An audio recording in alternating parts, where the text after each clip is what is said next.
Hello everyone. I'm glad that I have taken up this topic, especially during this pandemic. We must understand that there is a strong connect between the mind, the body, and the diseases. But before I get there, let's understand where the problem lies. Suppose if you go into the forest, into the jungle, you'll be surprised to see that animals are almost never ill. I'm not talking about the animals that live in a zoo. They can become ill. To live with humans is very dangerous. But in a jungle, living in a wild situation, animals live and die. They are never ill. They never eat too much and they never fast also. They just follow their instinct.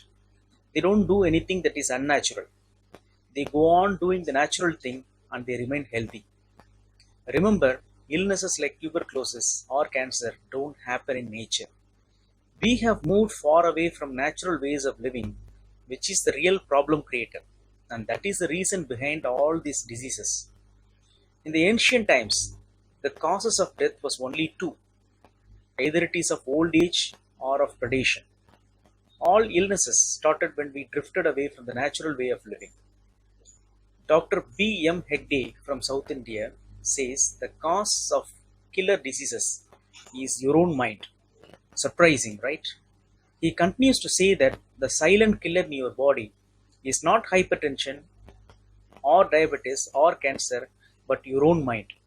If this mind is poisoned and it hates someone, then your own body gets damaged and not the one you hate. Using a biophoton camera, every cell of your body, every atom of your body can be seen emitting a photon light. If you keep yourself happy, the 120 trillion cells will be seen dancing with happiness. Each of these cells loves the other cell in your body and the cells of the another person that you love. They respond in a very strange way. On the other hand, if you hate a person, your cells will get confused and start hating each other inside the body. This is called autoimmune disease. So, anger and hatred is bad health. Remember it. In fact, one of the causes of stroke is sudden anger. Good health is not the absence of diseases. That's a business definition. You can have diseases, everybody has one or the other. But you have enthusiasm, love, and compassion. That is good health. That is the right definition. Even if you get illnesses, it will not become a killer disease if you keep yourself happy. And that is exactly what this doctor says. And diseases like diabetes are not genetic. If your father is diabetic or had stroke, you are in no way connected to these diseases. Remember it. Now consider diseases like cancer. It is not mentioned in any ancient manual related to medicine. It is absolutely new. It had to wait for the 20th century to happen. A great tension is needed for it to happen. So much unnatural tension is needed for it to happen that it was not possible before. Only we can afford cancer. We have become affluent enough to have it.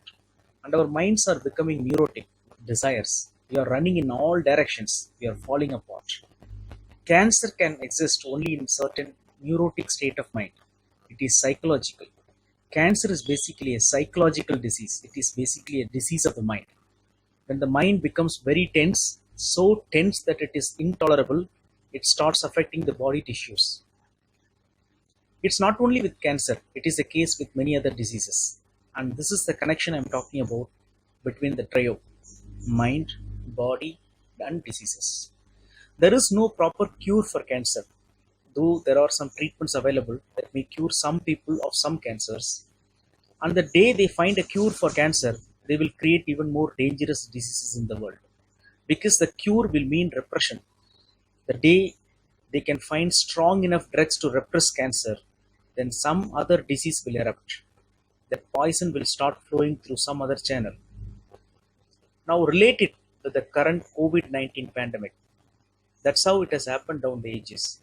Simple diseases were cured and difficult diseases came into being.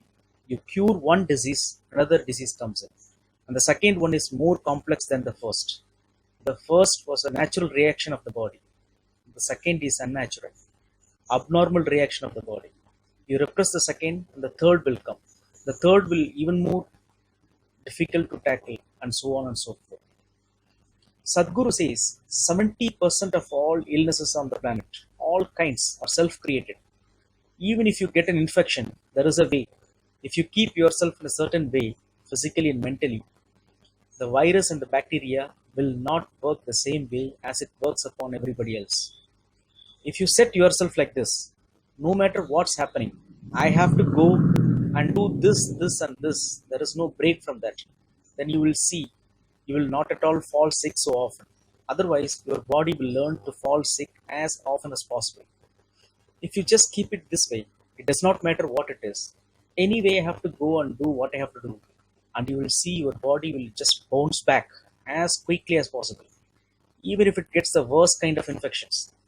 So you just have to set the necessary conditions for health. It pays to be joyful, it does not pay to be sick.